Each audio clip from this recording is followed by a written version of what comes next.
everyone, and welcome to another edition of the vAuto podcast. I'm Lance Helgeson with vAuto, and I'll serve as your host for this episode.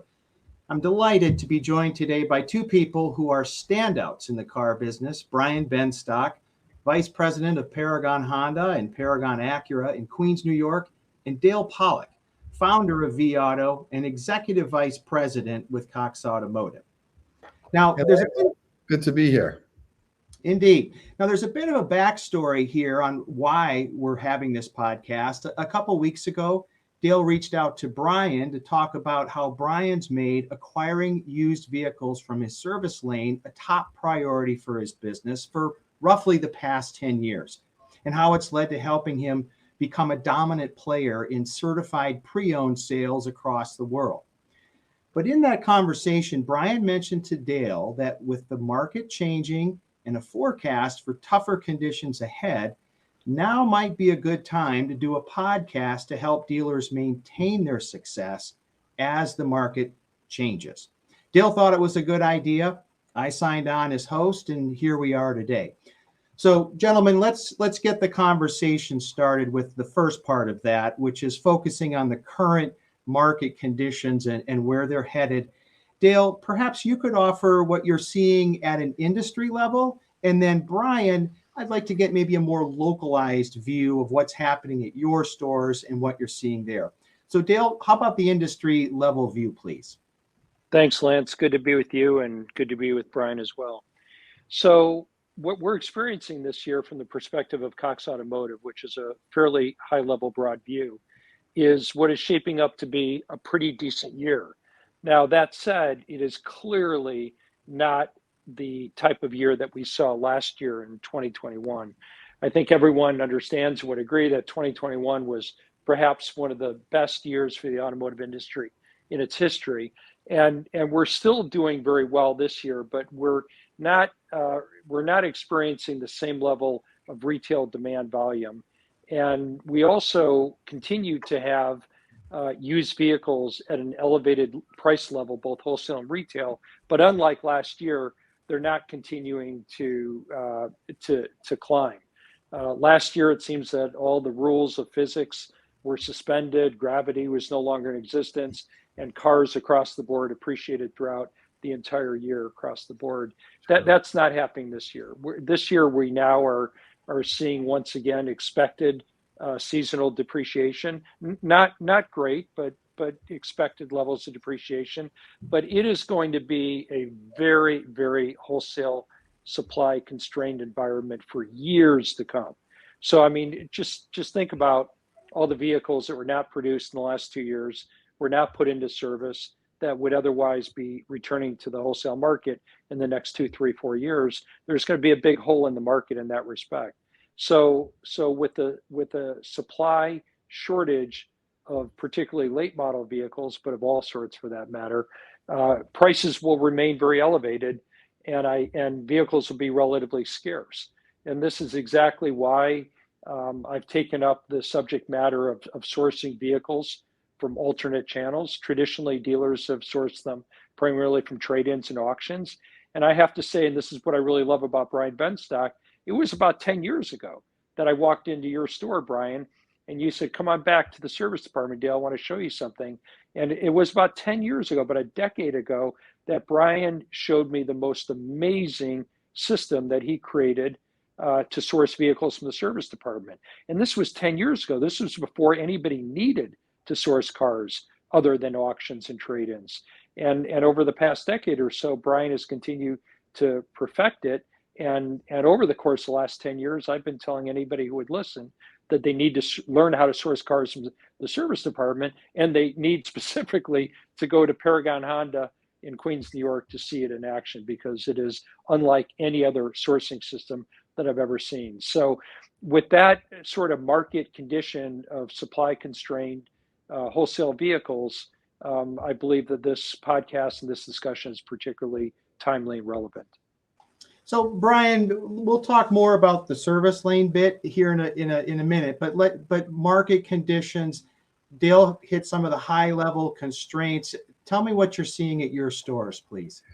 Well, we're feeling the headwinds now a little bit. There's some turbulence out there. We've been lucky in our industry. I think, the supply constraint has enabled us to avoid the difficulties that I think are going on outside of our industry. Inflation, fuel prices ordinarily would have a devastating impact on our industry. And right now, the impact of that has been mild. It's there. You can see it in some of the lower gas mileage trucks that we keep. Those are not selling quite at the same pace that they were. But I think we've been insulated right now from the economic market conditions that are going on. And I think this creates a very good opportunity for us to make sure that we repair the roof while the sun is still shining. It's still shining for us in the industry. Locally, our business is very healthy, although the inventory levels are nowhere near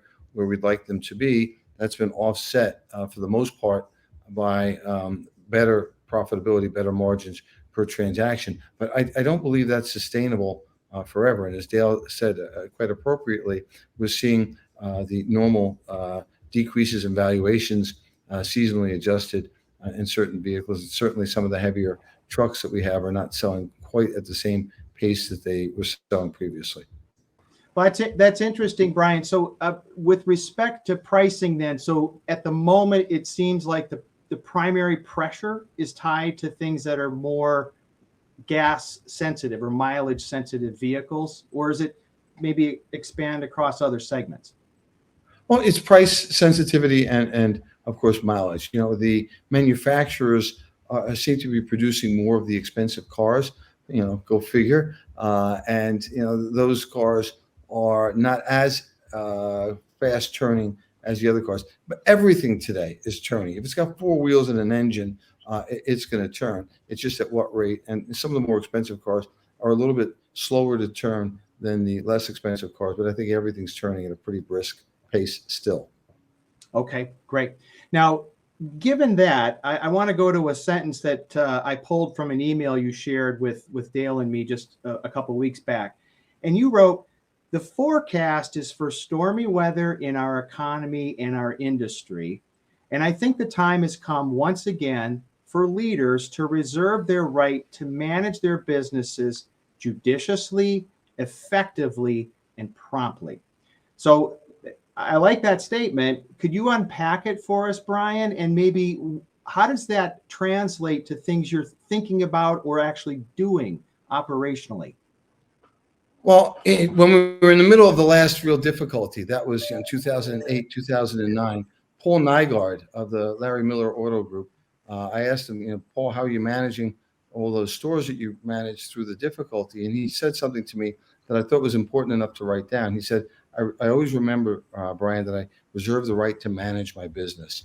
And as simple as that statement is, it's profound, because sometimes I think those of us in leadership positions forget that when something goes wrong, or when the poop hits the fan, it's we, the owners and the managers, that are responsible, and we have to take that responsibility, as I know most of us do, very seriously.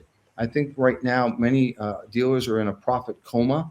We're enjoying record profits, almost irrespective of our actions in the store. I think that we're seeing salespeople not as aggressive, and I don't mean aggressive in a nasty way, but in a good way. I think they're not as tenacious in taking care of the customers. Any of us that have tried to hire a plumber, an electrician, and order a washing machine realize what that looks like to the consumer when you're told 24 weeks, 18 weeks, I can't get there. If you have a problem, you have it now. And it seems that people are not sympathetic on the outside to what's happening to the customer experience. And I think we need to be, I guess we just sold a car.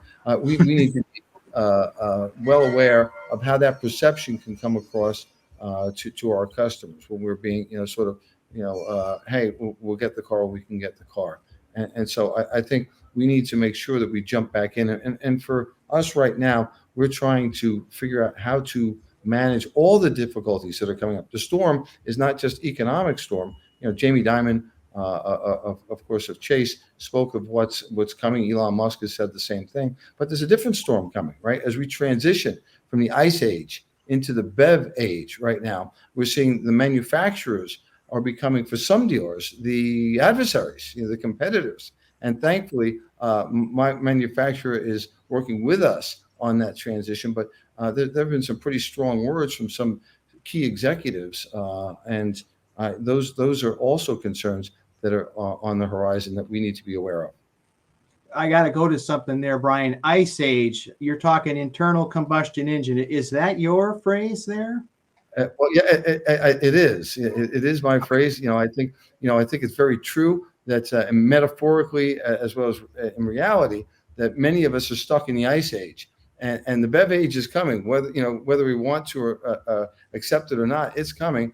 There's too much pressure from every different direction on that reality. So we have to prepare for that transition from an ice age of internal combustion engines to this battery electric vehicle future that is certainly coming our way. So there's two things, folks who are listening. We've got Profit Coma and the Ice Age. Thank you, Brian. I appreciate that. And let me ask another question here, Brian. And this goes to what Dale was speaking to just a few minutes ago about the success you've seen in your service lane, and which, in fact, Dale, you wrote about in your recent blog post. And Brian, I want to get to you, but Dale, underscore once again, if you would, why service lane acquisitions are so imperative right now. First, Lance, I think it's important for every dealer to understand that to support their business needs in the years to come, they're going to have to be proficient at sourcing vehicles from multiple channels, certainly more than just from trades or auctions. But when you think about the other channels of acquisition, I think possibly there's no more opportunity than in the service drive. Because even sourcing vehicles off the street, by definition, those are customers who are shopping the sale of their vehicle. But customers who are in our service drive, number one, are already customers. So they've already purchased the vehicle from the dealership. They obviously believe in the dealership. They are servicing their vehicle at our dealership. So they're native to our environment. They typically have vehicles for which we have the service records for and know the history of. And these are people who are not actively in the market shopping the sale of their vehicle. And it's not that we're going to take advantage of anybody, but it's also the case that if we properly approach them, and I think Brian has perfected the approach of finding them in the service department, approaching them, and importantly, following up afterwards. If we do that job properly, it presents, I think, the best opportunity to get the finest cars and get them at a great investment value. So more than any other channel that I'm aware of, that service department holds that type of opportunity. And Brian, Dale talked about finding, approaching, and following up. Could you just give us a quick overview of your process and how those three prongs might fit? Well, yeah, they asked Willie Sutton, Willie, why do you rob banks? And he said, well, that's where the money is. And I think it's the same when we're talking about prospecting for cars. The service department's a natural place for us. We have some 200 service customers a day, and you use the technology. Let's say you use the stocking tool from vAuto, and you understand the cars that have the highest statistical probability of turning for the greatest margin, and then you search which customers are driving those cars that are coming in for service, and you make them a priority. You also make customers that have equity in their car a priority. And don't we have an obligation as dealers to let people know that they could drive a newer car for a lower monthly payment and perhaps get some cash back? You would be shocked to know the number of customers that are driving leased and financed cars that have over $9,000 worth of equity sitting in their car. That will not be the case forever. And in fact, this is the highest value that car is ever going to have. So I think we have an obligation to share with the customers that information. And then with better information, customers can make better decisions. And with better decisions, both the customers and the dealership are going to have a better outcome. So that's one of the reasons that was so popular for us in 2008 and 9. And I think in many ways that those circumstances are coming back again. In 2008 and 9, we were in a recession, a pretty good one. And many of my colleagues understood that customers go to used cars or shift to used cars during a recession. So when we were going to the auction, there were a lot of us dealers there bidding up the price on a used car. Now, can you imagine? We're bidding up the price on a car that customers are going to be looking to get a value in. And by us bidding up the price of the car, there really wasn't the value that customers could be expecting. So we decided, where else can we get cars? And we started looking at the service department, and it gave us the ability to pick the cars that are most in demand on our used car lots right out of our service department. And I have to, Lance, I have to address something. A lot of people don't realize, many consumers think that this is a bad time to buy a car. And I'm going to say it's just the opposite. Used car valuations are up by some 40%, and new car prices are up by 10 to 15%. So that increase in the valuation of the used car can more than offset the increase in the price of used cars, presenting an opportunity for customers to unlock hidden value right now. And it could be a very good time for customers to trade out. And I don't think that we as an industry are doing a good enough job explaining that to many customers. So, that's one of the approaches that we're taking in our service department, is saying to a customer, you can lower your monthly payment and potentially get some cash back due to the market conditions. And it's a pretty good opportunity for them to take advantage of that. Hey, Brian and Lance, if you don't mind, let me just see if I can pull out a few things that I learned from Brian on this subject. Brian, a few things have really stuck with me over the last 10 years, having learned the way that you do what you do in the service drive. And I'm wondering if you could speak to them. I mean, one of the things that really stands out for me is the homework and the study that you do for each service appointment that comes in, such that when they roll in, they have no idea of how much you're prepared and how you're prepared to address them. Point one. Point two, another thing that really stands out for me is, there's only so many people on that visit who are going to say, okay, I'll do it. But what I recall is how you really pipeline these opportunities and how you follow up with them on a very scheduled interval basis long after their visit if they don't close on that first visit. So if you could maybe just speak to some of the particularities about how you prepare for that customer's arrival, and then how you address them when they're there, and sort of how you facilitate the pipeline process once they're gone if they don't close.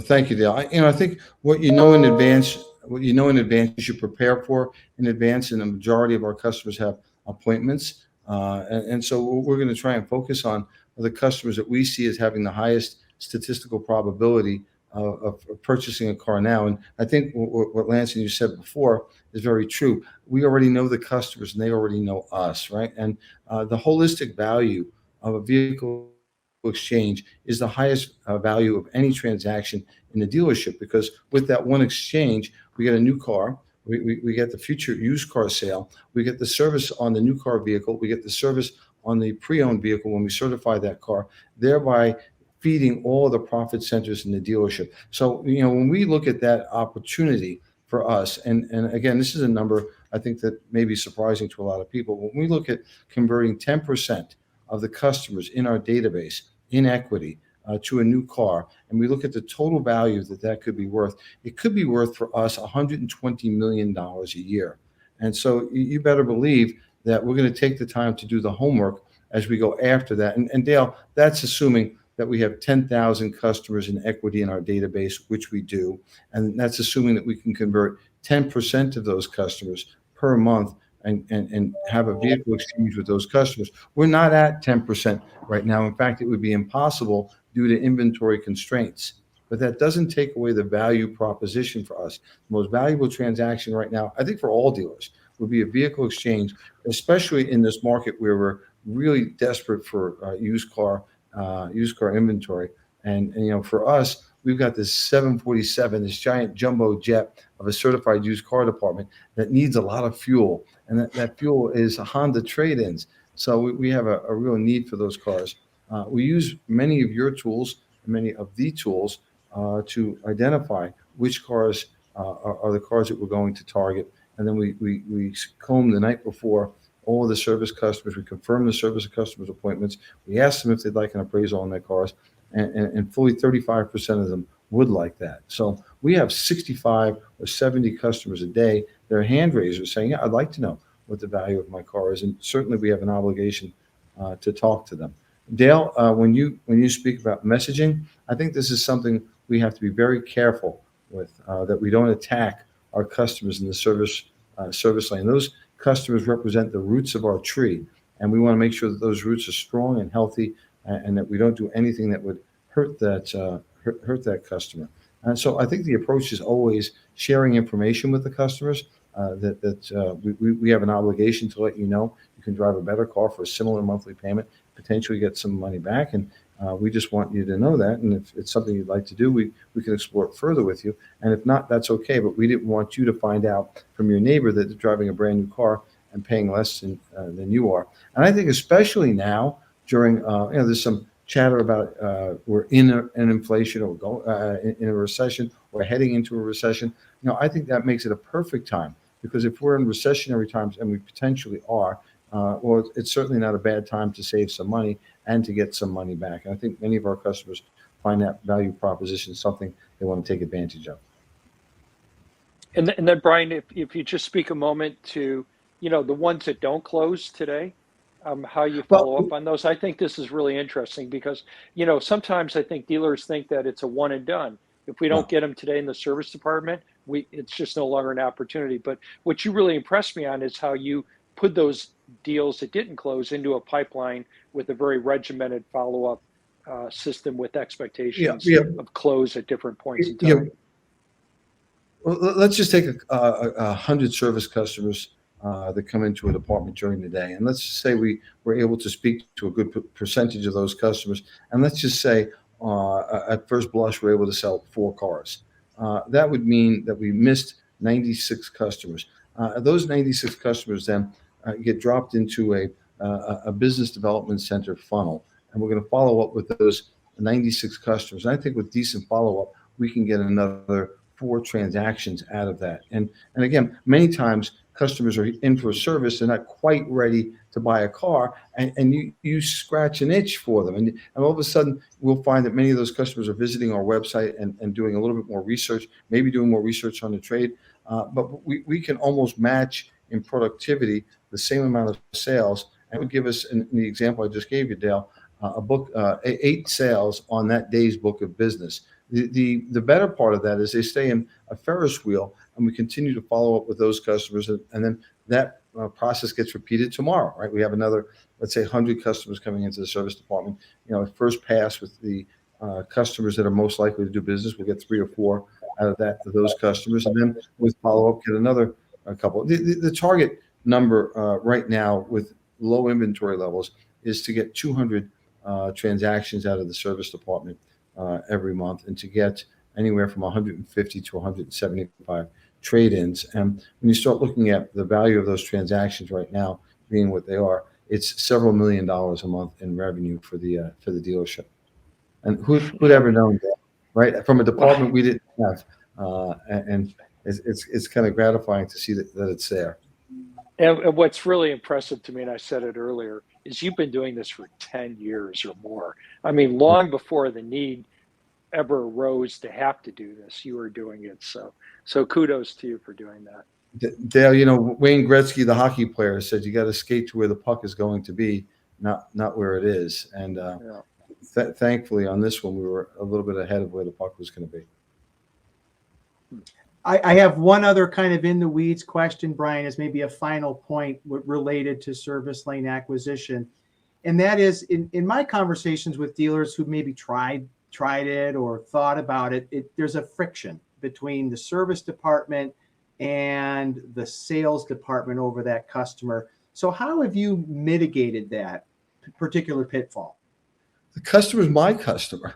It's not sales or the service department's customer. Okay. It's the dealership's customer. And one of the ways that we offset that is, the service advisor who spends time with the customer, if we are taking that car and we're going to certify that car, then we credit that service advisor with the certified RO. In other words, if that service advisor is recommending service and we transfer that and that becomes a sale transaction, well, we're taking that car in. It's still going to need the work and probably even more to pass Honda's requirements there. So typically the average service advisor is I don't know, producing about 2.5 hours per RO. And typically for us, the average CPO RO is about six hours. So the service advisors kind of like it when we do it. Instead of getting 2.5 hours and sometimes pulling teeth, they'll get 6 hours, and there's really no resistance there. So, I think, Lance, you brought up a key point.